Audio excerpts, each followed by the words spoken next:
حصۃ القواعد حصۃ الترجمہ افرأیتم، افا میں جو پہلے والا حمزہ ہے اس کو کہتے ہیں استفہامیہ۔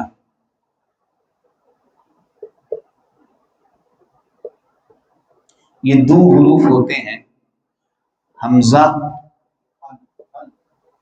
ایسے بھی لکھا جاتا ہے،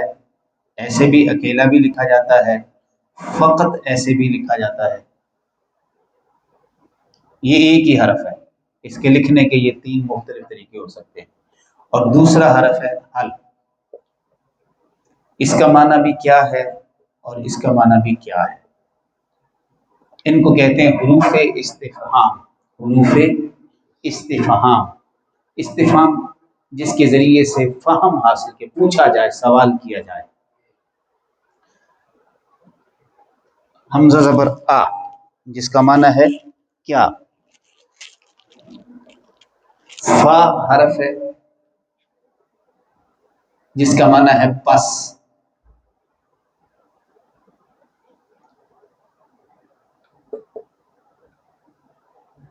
یہ حرف ہے۔ اس سے آگے لفظ ہے رأیتم، جو اصل لفظ ہے اس کے اندر وہ ہے رأیتم۔ رأیتم جو ہے یہ رآ یرا سے دیکھنے کے معنی میں آتا ہے، دیکھنے کے معنی میں۔ تو کیا تم نے دیکھا؟ اب یہ جو تم ہے، تم یہ ظاہر کر رہا ہے کہ یہ فعل ماضی ہے، یہ فعل ہے اور فعل ماضی ہے اور صیغہ جمع مذکر حاضر ہے۔ صیغہ جمع مذکر حاضر کی نشانی یہ ہے فعل ماضی میں کہ اس کے آخر میں تم آئے گا۔ جمع مذکر حاضر، فعل ماضی صیغہ جمع مذکر حاضر، فعل ماضی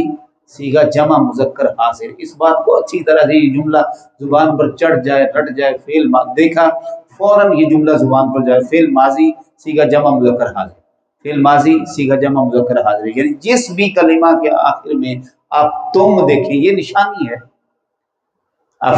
تم دیکھیں، باقی پیچھے جو بھی لفظ لگا ہوا ہوگا وہ تو ہوگا ہی،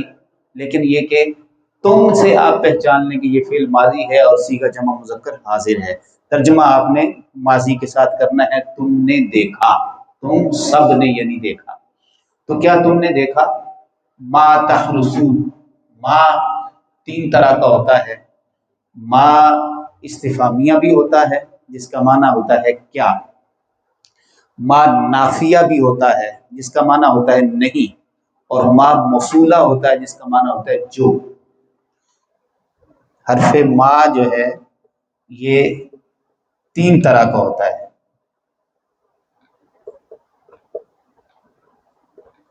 نمبر ایک استفہامیہ، نمبر دو نافیہ، نمبر تین موصولہ۔ یہ سیاق و سباق سے پتہ چلتا ہے کہ یہاں پر استفہامیہ استعمال ہوا ہے، نافیہ ہوا ہے یا موصولہ استعمال ہوا ہے۔ یہاں پر موصولہ استعمال ہوا جس کا معنی ہے، موصولہ کا معنی ہوتا ہے جو، یہ پیچھے اور آگے جملے کو آپس میں ملا رہا ہوتا ہے۔ تحرسون، تحرسون تم بوتے ہو، تم بیج بوتے ہو یا کاشت کرتے ہو، یہ دونوں معنی میں یہ لفظ استعمال ہوتا ہے، تم کاشت کرتے ہو یا تم بیج بوتے ہو۔ یہ لفظ حرس سے ہے اور اس کی تا بتا رہی ہمیں، اس کی تا بتا رہی ہے کہ یہ فعل ہے اور یہ فعل مضارع ہے، فعل ہے اور فعل مضارع، جو کہ علامات مضارع میں چار حروف ہیں، الف تا یا نون، الف تا یا نون، اتین جن کا مجموعہ ہے۔ اگر ان میں سے کوئی حرف کسی لفظ کے شروع میں لگا ہوا ہوگا تو وہ فعل مضارع ہوگا۔ اب اگر یہ ہوتا تحرسو تو یہ صیغہ واحد ہوتا، اگر اس کے آخر میں الف نون ہوگا تو تثنیہ کا صیغہ ہوگا، اگر آخر میں واو نون ہوگا تو یہ جمع کا صیغہ ہوگا۔ واو نون جمع کی علامت ہے، تحرسون تم سب کاشت کرتے ہو۔ تو کیا تم نے دیکھا جو تم کاشت کرتے ہو، یہ اس انداز سے بھی ہے اور اس کا محاورہ ترجمہ کیا جاتا ہے جو مفسرین نے اکثر بیان فرمایا کہ بھلا یہ بتاؤ کہ جو تم بیج بوتے ہو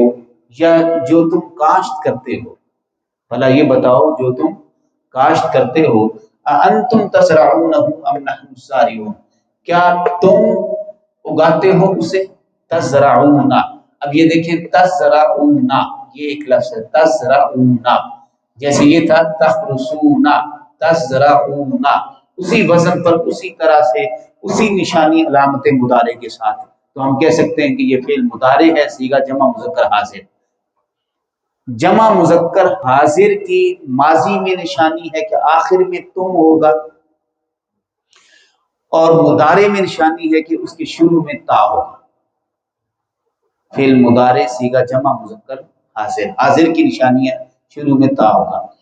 انتم تزرعونہ، اب اس میں جو لفظ ہے وہ زرع ہے، زرع، زارعین، زرع، زرع ہوتا ہے اگانا، تو تزرعونہ تم اگاتے ہو۔ اب یہ جو ترجمہ کیا تم اگاتے ہو، یہ فعل بتا رہا ہے کہ اس کے اندر یہ فعل مضارع ہے، اور فعل مضارع کا ترجمہ تزرعون کا کیا جائے گا تم اگاتے ہو۔ ہم ضمیر متصلہ لگی ہے، ام یا نحن ہم، الزارعون اگانے والے ہیں، یہ فعل، یہ اسم ہے، اور اس کے شروع میں آپ دیکھ رہے ہیں کہ الف لام لگا ہوا ہے، اس سے یہ پتہ چل رہا ہے کہ یہ اسم ہے۔ اور پھر زارعون کا جو لفظ ہے یہ بتا رہا ہے کہ زارع جو ہوتا ہے یہ فاعل کے وزن پر، اس میں فاعل کا صیغہ ہے، اس میں فاعل کا، جیسے صالح، فاعل بر وزن فاعل، اسی طرح صالح، زارع، ناصح، عاقل، بالغ، یہ سارے جو اس وزن پر آئیں گے یہ سارے کے سارے اس میں فاعل کہلائیں۔ زارع اگانے والے، کیا تم اگاتے ہو اسے یا ہم اگانے والے ہیں؟ لو نشاء، لو اگر، لو کا معنی ہے اگر، یہ بھی ایک حرف ہے اور یہ شرطیہ کر دیتا ہے جملے کو۔ اگر ہم چاہتے، نشاء، نشاء کا ترجمہ میں کر رہا ہوں ہم چاہتے، شروع میں نون لگا ہوا ہے ہم، اس سے یہ پتہ چل رہا ہے کہ یہ فعل مضارع ہے۔ آخر میں نون الف نہ لگا ہوا ہو لفظ کے آخر میں تو وہ ہوتا ہے فعل ماضی جمع متکلم، شروع میں نون لگا ہوا ہو تو وہ ہوتا ہے فعل مضارع صیغہ جمع متکلم، آخر میں ہو جیسے اعطینا، جعلنا، ٹھیک ہے، یہاں بھی آ رہا ہے لفظ جعلنا، ٹھیک ہے، تو یہ آخر میں نون الف نہ ہو تو پھر فعل ماضی ہے صیغہ جمع متکلم، شروع میں نون ہو تو پھر فعل مضارع ہے صیغہ جمع متکلم۔ اب اس میں لفظ ہے شاء یشاء، شاء کا مطلب ہوتا ہے چاہنا، تو نشاء کا ترجمہ ہو گیا ہم چاہتے ہیں، ہم چاہتے ہیں۔ لو نے اس کو شرطیہ بنا دیا جس کا ترجمہ ہو گیا اگر ہم چاہتے، اگر ہم چاہتے۔ لجعلناہ پر جو حرف لام ہے یہ تاکید کا ہے، حرف لام جب اس طرح سے آئے تو یہ دو طرح کا ہوتا ہے، ایک حرف لام زیر لی ہوتا ہے، ایک لام زبر لا ہوتا ہے، لی ہو تو یہ جارا کا ہے، جارا کا، اور اس کا معنی ہوتا ہے لیے یا کے لیے، اور یہ جو لام زبر لا ہوتا ہے اس کا معنی ہوتا ہے ضرور، اور یہ تاکید کا ہوتا ہے، کسی جملے میں تاکید پیدا کرنی ہو، زور دینا ہو، ضرور کے معنی میں استعمال ہوتا ہے۔ لیکن یہی لامز لی جو جارا والا ہے یہ ضمائر کے ساتھ اگر آئے، ضمائر متصلہ کے ساتھ، تو یہ لام زبر لا پڑھا جائے گا، اور لام زبر لا پڑھا جاتا ہے، جیسے لہم، لکا، لہم، ان کے لیے، تمہارے لیے، لکم، تو پھر لام زبر لا، لیکن وہ ہوتا ہے جارا والا ہی، لیکن وہ صرف ضمائر متصلہ کے ساتھ آتا ہے، باقی جب بھی فعل کے ساتھ اگر لام زبر لا ہوگا تو وہ تاکید کا ہوگا۔ لجعلنا، اب جعلنا ہم نے بنایا، جعلنا ہم نے بنایا، اب یہ ترجمہ ہم نے کیوں کیا، جعلنا ہم نے بنایا، ہم نے پیدا کیا، اس کے آخر میں نون الف نا اس کو انڈیکیٹ کر رہا ہے کہ یہ فعل ماضی ہے اور صیغہ جمع متکلم ہے، ہم نے بنایا، ٹھیک ہے، تو لجعلناہ ہم ضرور بنا دیتے، لو نے اس کے ترجمے کو بھی چینج کر دیا، ترکیب چینج کر دی، اگر ہم چاہتے تو ہم بنا دیتے اس کو، وہ ضمیر ہے جو لوٹ رہی ہے ما تحرسون کی طرف، جو بیج تم بوتے ہو، ہم اس بیج کو بنا دیتے یا کر دیتے حطامن، چورا چورا، گھاس سوکھ کر چورا چورا ہو جائے تو اس کو کہتے ہیں حطامہ، گھاس کا سوکھ کر چورا چورا ہو جانا اس کو کہتے ہیں حطامہ۔ فظلتم تفکہون، تو تم باتیں بناتے رہ جاتے۔ لفظ تفقہ جو ہے اس کے اندر تا آپ دیکھ رہے ہیں، تا تفقہون، یہ اسی طرح سے جیسے تزرعون ہے، جیسے وہ پیچھے تحرسون ہے، اسی طرح سے تفقہون، تو تفقہون بھی فعل مضارع صیغہ جمع مذکر حاضر، اس میں تا علیحدہ کریں واؤن علیحدہ کریں تو بیچ میں لفظ رہ جاتا فا کا فہا فکا، فکا فکا کا مطلب ہوتا ہے تعجب، پچھتاوا۔ فکہون جو ہے یہ کف افسوس ملنا کے معنی میں بھی استعمال ہوتا ہے، اور تندمون ندامت، شرمندگی۔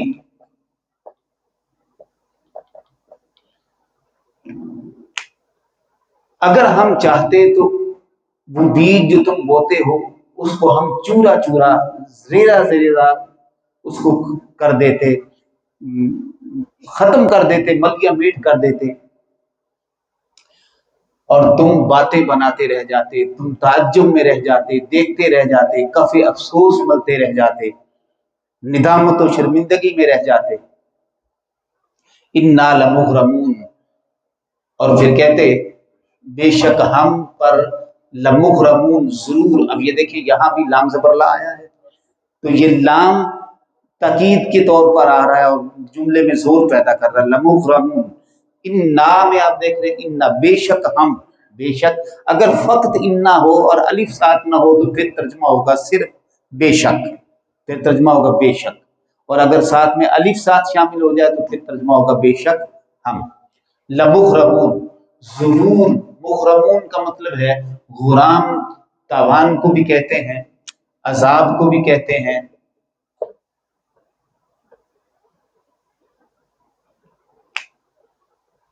ہلاکت کو بھی کہتے ہیں، کئی معنی ہیں غرام کے۔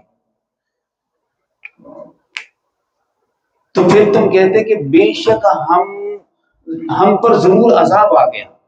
ہم پر ضرور عذاب آ گیا، یعنی جب اجڑ جاتا سارا کچھ اور ختم ہو جاتا اور تمہیں بویا ہے بیج فصل کی صورت میں نہ ملتا تو تم کہتے کہ ہم تو اجڑ گئے، ہم پر تو عذاب آ گیا۔ تم باتیں بناتے کہتے یہ کیا ہو گیا ہے، یہ تو ہم پر عذاب آ گیا، یہ تو ہم پر جرمانہ آ گیا ہے، ہمیں چٹی بھرنی پڑ گئی ہے، ہمارے تو پیسے بھی پورے نہیں ہوئے، یہ تو سارا کا سارا ضائع ہو گیا ہے۔ انا لمغرمون، بے شک ہم ضرور،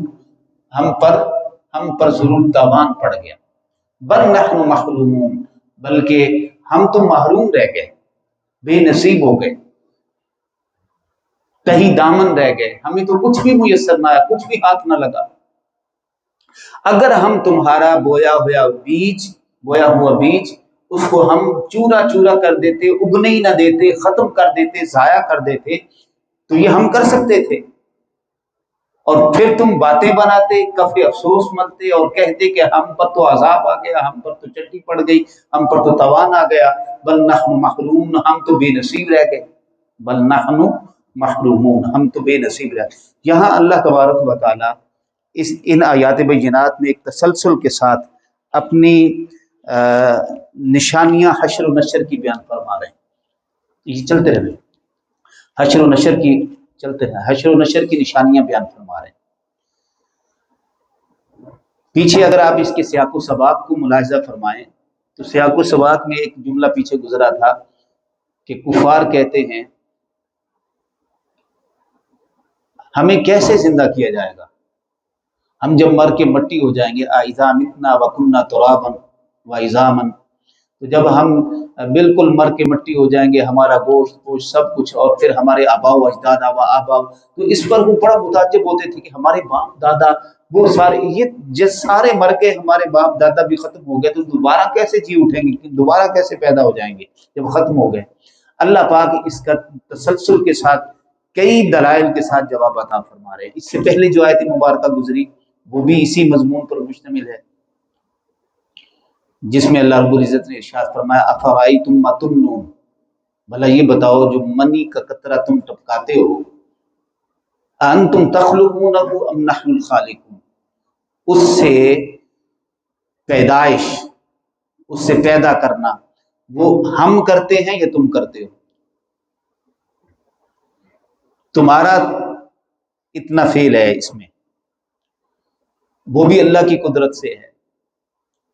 اگر وہ بھی یہ قدرت تم سے لے لے تو تم اس پر بھی قادر نہیں رہتے، اس نے تمہیں اتنی قوت دی، اتنی قدرت عطا کر دی، اب اس کے بعد تم سمجھتے ہو کہ تمہارے اس عمل کے ساتھ اگلا جو جتنا پروسیس ہے وہ سارا خود بخود ہی ہو جائے گا اور خود بخود ہی پیدائش ہو جائے گی۔ غور کرو کہ تم مٹی تھے،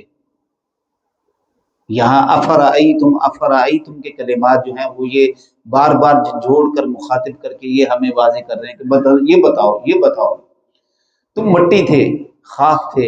اس مٹی سے تم نباتات ہوئے، سبزی کی صورت میں آئے، گوشت اور پھل کی صورت میں جو خوراک بنا، اس سے نطفہ بنا، نطفہ جو ہے پھر جمے ہوئے خون کی شکل اختیار کر گیا۔ هو الذی خلقکم من تراب ثم من نطفة ثم من علقة ثم من مضغة مخلقة غیر مخلقة لنبین لکم ما نقر فی الارحام ما نشاء الی اجل مسمى ثم نخرجکم طفلا ثم لتبلغوا اشدکم ثم لتکونوا شیوخا۔ اللہ پاک ارشاد فرماتے ہیں کہ پہلے تم مٹی تھے، دیکھو تمہیں پیدا فرمانے والا وہی ہے جس نے تمہیں مٹی سے پیدا کیا، مٹی تھے، مٹی سے نطفہ ہوا، نطفے سے تم بالعلاقہ بنے، جمع ہوا خون، پھر اس سے تم ایک لوتھڑا بنے، گوشت کا مدغہ بنے، پھر اس پر ایک ٹائم پیریڈ گزرا تو پھر 3 یا 4 ماہ کے بعد پھر رحم مادر میں روح آتی ہے جو اس گوشت کے لوتھڑے کے ساتھ متعلق ہوتی ہے اور اس کے اندر جان اور زندگی پیدا ہو جاتی ہے، تو یہ سارا تم کر رہے ہو۔ پھر اس کے اوپر جو اگلا پروسیس ہے پھر وہ مسلسل اس کی نشو و نما ہوتی ہے، اس کو ماں کے پیٹ کے اندر پھر خوراک دی جاتی ہے، پھر ایک ٹائم پیریڈ پر ثم نخرجکم طفلا، تمہیں بچہ بنا کے پیدا کیا جاتا ہے، نکالا جاتا ہے، اس کا بھی ایک ہی طریقہ ہے۔ پھر تم خود سے چل نہیں سکتے ہو، تمہاری خوراک کا بندوبست ماں کے سینے سے کر دیا، اس کی معرفت تمہیں دے دی، پھر آگے بڑھتے ہو آہستہ آہستہ آہستہ آہستہ، پھر تمہاری گروتھ ہوتی ہے، اٹھ کے بیٹھنے لگتے ہو، پھر تم کھڑے ہوتے ہو تو لڑکھڑاتے ہو، پھر رفتہ رفتہ چلنے لگتے ہو، پھر بھاگنے لگتے ہو، پھر تم پر لڑکپن آتا ہے، پھر تم پر جوانی آتی، شباب آتا ہے، پھر اس کے بعد تم دوبارہ بوڑھے ہو جاتے ہو، موت آ جاتی ہے، موت آنے کے بعد پھر تم 5-6 ماہ کے پروسیس کے بعد پھر مٹی ہو جاتے ہو۔ تو یہ بتاؤ کہ جو پہلے مٹی تھے اور مٹی سے اس نے تمہیں نکال کے یہ سارا پروسیس کر کے تمہیں یہاں تک پہنچایا، پھر اگر مٹی ہو گئے تو وہ کیا اس پر قادر نہیں جس نے پہلے تمہیں مٹی سے پیدا کیا وہ دوبارہ بھی تمہیں مٹی سے پیدا فرما؟ اسی طرح یہاں اللہ پاک فرما رہے ہیں افرائیتم ما تحرثون، بھلا یہ بتاؤ ما تحرثون، جو بیج تم بوتے ہو، وہی پروسیس ہے سارے کا سارا، ما تحرثون، جو بیج تم بوتے ہو، انتم تزرعونہ ام نحن الزارعون، تم تو بیج بو کے بیج کر آگے واپس، اب اس کو کومپل بنا کے زمین کا سینہ چیر کر کس نے نکالا؟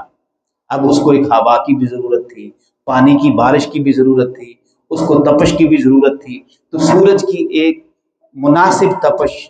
چاند کی ایک مناسب روشنی، ہواؤں کا ایک مناسب اس کے اوپر گزر،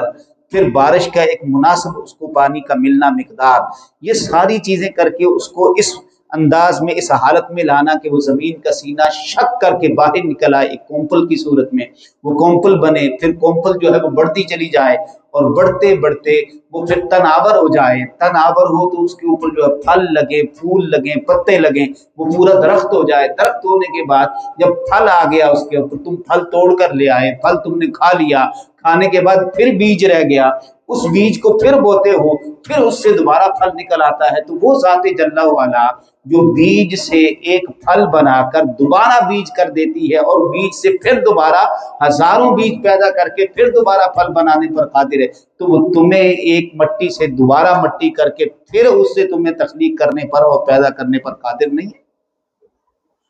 افرأیتم ما تحرثون انتم تزرعونہ ام نحن الزارعون، تو بتاؤ کیا تم اس کو اگاتے ہو یا ہم اگاتے ہیں؟ تو یہ جو سارا مرحلہ ہے اس کے اگانے کا، فرمایا یہ تم کرتے ہو، جا کے اس کو اس حالت میں لے کے آتے ہو یا ہم لے کے آتے ہیں؟ ام نحن الزارعون لو نشاء لجعلناہ حطاما فظلتم تفکہون، اگر ہم چاہتے تو ہم اس کو اگنے ہی نہ دیتے، اگاتے ہی نہ، اور اگر اگتا بھی تو ہم اس کو چورا چورا کر دیتے۔ یہ جو اس کی حفاظت کی ہے، موسمی تغیرات سے بچایا ہے، جو چھکڑ جھولوں سے، آندھی طوفانوں بارشوں کے زیادہ جو مطلب آ جائیں تو اس سے وہ گل سڑ جائیں، اس سے محفوظ رکھ کے اس کو پھلدار کر دیا ہے اور پھل بنا کے تمہارے ہاتھوں میں تھما دیا اور تم کھا رہے ہو، استعمال کر رہے ہو، اناج بنا دیا اس کو۔ یہ سارے کا سارا پروسیس جو ہے، یہ اگر ہماری حفاظت نہ ہوتی تو یہ ممکن تھا ہم اس کو چور چور کر دیتے، ریزہ ریزہ کر دیتے، تمہیں حاصل نہ ہوتا۔ فضل تم تفکہون، پھر تم باتیں بناتے رہ جاتے، انا لمغرمون، پھر کہتے کہ بے شک ہم تو عذاب میں مبتلا ہو گئے،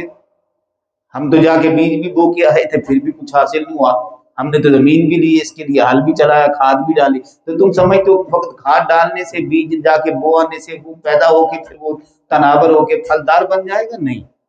وہ تم کرتے ہو یا ہم کرتے ہیں، یہ سارا تمہارا ایک فعل، یعنی انسان محض اس سے پتہ چل رہا ہے کہ مجبور نہیں ہے، اس کو ایک حد تک اختیار دیا گیا، ایک حد تک اللہ پاک نے اس سارے معاملات کو اپنے ہاتھ میں رکھا ہے۔ لہذا اگر انسان یہ کہے کہ نہیں سارا میرے ہی ہاتھ میں ہے، اب یہ میں ڈال آیا ہوں بیج، تو اب یہ سارا کا سارا اس کا نکلنا اور پیدا ہونا یہ سارا میری محنت ہے، تو ایسا نہیں ہے، یہ اللہ کی رحمت کے ساتھ ہو رہا ہے۔ وہی ذات جل والا ہے جس نے طرح طرح کے سبززار بنا دیے، مرغزار بنا دیے، جس نے طرح طرح کے باغات لگا دیے، پھل پھول لگا دیے، اناج لگا دیے، سب اس کی قدرت۔ تمہیں چاہیے کہ اس سارے مرحلوں کو دیکھو اور یہ جو رزق کھا رہے ہو، جو نعمتیں اس کی پا رہے ہو، اس پر اس کا شکر بجا لاؤ اور اس کی ربوبیت کو، اس کی خالقیت کو تسلیم کرو۔ اور اس کے ساتھ ساتھ ایک نقطہ بڑا خوبصورت یہاں پہ میں عرض کرنا چاہوں گا، بل نحن محرومون، یہ بھی ان کا حصہ ہے گفتگو کا کہ تم یہ بھی کہتے کہ ہم تو بے نصیب رہ گئے، انا لمغرمون بل نحن محرومون۔ اب یہاں ایک بڑا پیارا نقطہ ہے اس آیت کے اندر، اللہ پاک نے یہاں پر فرمایا کہ ہم زارع ہیں، اگانے والے، تو بتاؤ تم زارع ہو یا ہم زارع ہیں؟ انتم تزرعونہ ام نحن الزارعون۔